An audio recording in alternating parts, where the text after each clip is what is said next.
हम शुरुआत करें तो सबसे पहला सीधा सवाल मैं आपसे जानना चाहूँगा कि आध्यात्मिकता आपके हिसाब से क्या है? एक आम आदमी क्या समझे आध्यात्मिकता को? देखिए, मूलतः धर्म के 3 आयाम हैं। जी। अध्यात्म, नैतिकता और उपासना। जी। आज जो कठिनाई है कि हमने केवल उपासना को ही धर्म मान लिया, बिल्कुल। जबकि उपासना एक आयाम है। और मैं ये भी स्पष्ट करना चाहूँगा कि उपासना कोई निरर्थक नहीं है, किंतु मेरी दृष्टि में आचरण शून्य उपासना का महत्व सुगंधित शव से अधिक नहीं हो सकता। जी बिल्कुल। अगर शरीर से प्राण ही निकल जाए और चाहे हम चंदन का लेप करें, इत्र छांटें, आज समाज को जब देखता हूं तो मुझे ऐसा ही कुछ नज़र आ रहा है।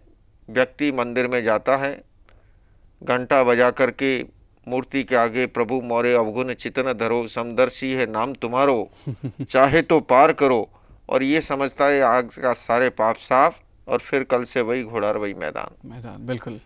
संतों के पास जाकर के चरण स्पर्श करता है, गंगा में ले जाकर के डुबकी लगाता है। मैं फिर कहना चाहूँगा कि उपासना भी उपयोगी है, किंतु आचरण शून्य उपासना का महत्व अधिक नहीं है। बिल्कुल। मैं ये कहना चाहूँगा कि हम केवल उपासना तक ही अटके नहीं, हमारा उससे आगे गति होनी चाहिए, वो है नैतिकता।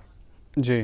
धर्म का सही प्रभाव, एक व्यक्ति धर्म स्थान में जाकर के धार्मिक होता है, उसकी बजाय मैं ये कहना चाहूँगा कि ऑफिस में बैठ करके अपने व्यवसायिक क्षेत्र में वो दूसरों के साथ कैसा बिहेवियर करता है, कैसा व्यवहार करता है, हम अपने पड़ोसी के साथ कैसा व्यवहार करते हैं, तो हमारे जीवन के अंदर नैतिक और चारित्रिक मूल्यों का विकास को अपने मजहब में नहीं मिल रहा तो कहीं ना कहीं वो दूसरी चीज़ों की तरफ रागिब होता है। आप इस बारे में क्या कहेंगे? देखिए, दरअसल हमारी सोच ही ये गलत है। सुख और शांति, सुकून का संबंध पदार्थ और परिस्थिति से नहीं, हमारी मनस्थिति से है। ओके। हम शांति को ढूंढ रहे हैं मंदिर, मस्जिद, चर्च, गुरुद्वारे में, धरती में, यहाँ तक भी अंतरिक्ष में प्लॉट काटने की तैयारी है कि वहाँ शांति से रहेंगे। बिल्कुल सही बात है। वास्तव के अंदर शांति कहीं बाहर नहीं, वह हमारे भीतर में विद्यमान है, और उसे हासिल करने की चाबी अगर हमारे हाथ लग जाए, और मैं समझता हूँ कि जीवन में जब तक कषाय, क्रोध, मान, माया, लोभ कम नहीं होते हैं, जी, जब तक आसक्ति, अटैचमेंट, जी, चाहे आप गीता को पढ़ लीजिए, चाहे आप जैनों के उत्तराधीन आगम को पढ़ लीजिए, बिल्कुल। और भारतीय संस्कृति की ये मौलिक विशेषता रही है कि अटैचमेंट में भी नॉन अटैचमेंट का दर्शन रहा है। बेशक। जितनी अधिक आसक्ति है उतना अधिक दुख है, जितना अधिक कषाय है उतनी अधिक अशांति है।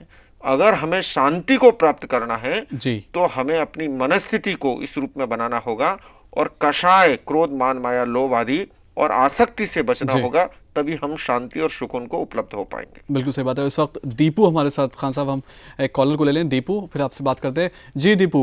हाँ जी, मैं दीपक बोल रहा हूँ सर। हाँ जी दीपक, बताइए। सर, मैं एक बैंक कर्मचारी हूँ, जी, और मेरे को धर्म में या किसी चीज में कोई दिलचस्पी नहीं है। जी, हाँ जी, तो मैं ये क्वेश्चन ये पूछना चाह रहा हूँ कि ये मेरा जानना सही है या गलत है?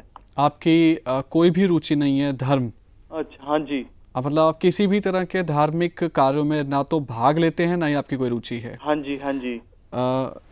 लोकेश दीपू, जी। जहां तक दूर बैठे मैं तुम्हारी मनस्थिति पढ़ पा रहा हूँ, जी, मैं ऐसा नहीं मानता कि तुम्हारी धर्म में रुचि नहीं है। तुम्हारी अरुचि है धर्म के नाम से जो संप्रदाय को परोसा जा रहा है, जो उपासना को परोसा जा रहा है। मैं धर्म तो है सच्चाई, ईमानदारी, प्रामाणिकता, अहिंसा, मैत्री, करुणा, प्रेम, भाईचारा। जी। मैं नहीं समझता कि दीपू तुम्हारा भाईचारे में विश्वास नहीं है। मैं ये भी नहीं समझता कि तुम्हारा क्षमा या मैत्री में विश्वास नहीं है। मैं ये भी नहीं मान सकता कि तुम्हारा शांति के अंदर कोई उसे आशा की किरण के रूप में नहीं देखते हो। तुम्हें अगर कहीं एलर्जी हो रही है तो मुझे लगता है कि कहीं कट्टरपंथी मजहब से वास्ता अधिक पड़ गया है, इसी कारण से तुम धर्म के प्रति अरुचि पैदा हो। जी कनिका, कहिए। कलिका जी, मेरा सवाल ये है कि मेरी एक फ्रेंड है और वो मैरिड हैं जी, और उनके हस्बैंड के बीच में काफी लड़ाई झगड़ा होता है। जी इनफैक्ट उनके बीच में काफ़ी डिफरेंस ऑफ ओपिनियन है और उनके जो हस्बैंड है शायद काफ़ी डोमिनेट भी करते हैं अपनी वाइफ को। जी और भी कई फैक्टर्स है जिनके वजह से उन दोनों के बीच में मनमुटाव है। जी मैं ये जानना चाहती हूँ कि स्पिरिचुअलिटी उनके रिलेशनशिप को सुधारने में कैसे हेल्प कर सकती है। बहुत अच्छा सवाल है श्री लोकेश जी। स्पिरिचुअलिटी और रिलेशनशिप अगर एक मोटे तौर पर कहा जाए किस तरह से इनकी हेल्प कर सकती है? बड़ा अच्छा प्रश्न है।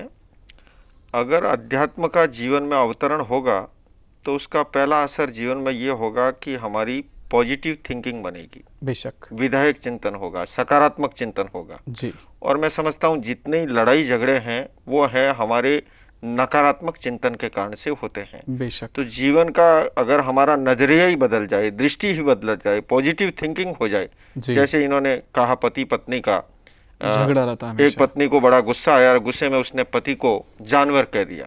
बिल्कुल तो पति मुस्कुराने लगा, पत्नी ने फिर और अधिक गुस्सा आया, कहा तुम्हें पता है मैंने क्या कहा?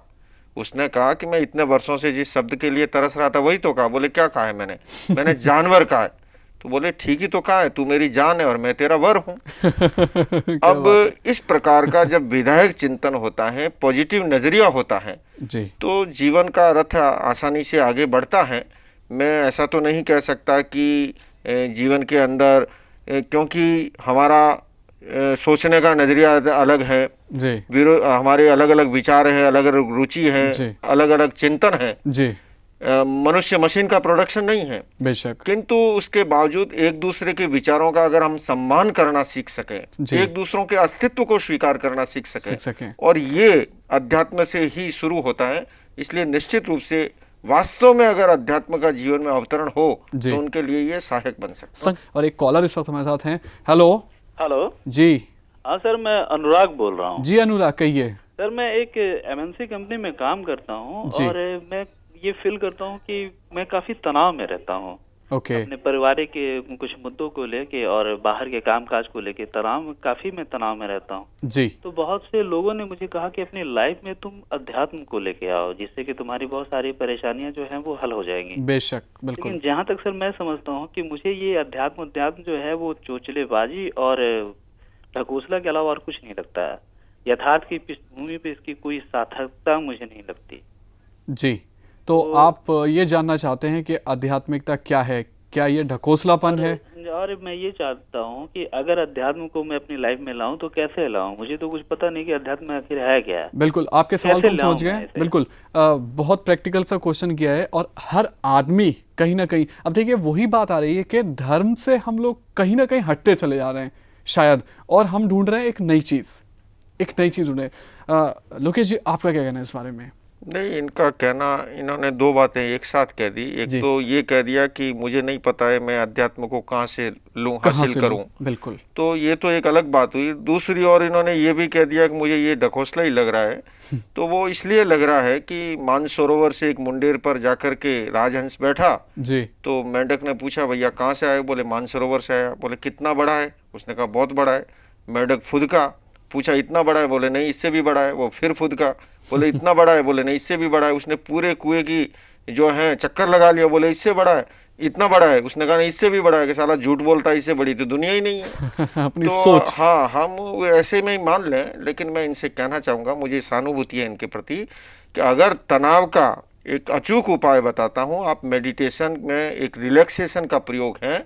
अगर आप रिलैक्सेशन का प्रयोग करें, मैं ये नहीं कहता हूँ मेरे पास आके करें या मुझे माने, मैं निश्चित तौर पे ये दावा करता हूँ ऐसे सैकड़ों हजारों उदाहरण हैं जी जिन्होंने फिजिकली, मेंटली, इमोशनली तनाव से जो है मुक्ति पाई है। लेकिन वह प्रयोग से, केवल थ्योरेटिकल सैद्धांतिक चर्चा से नहीं, जीवन में प्रयोग को करेंगे तो निश्चित रूप से आप तनाव से मुक्त हो सकते हैं।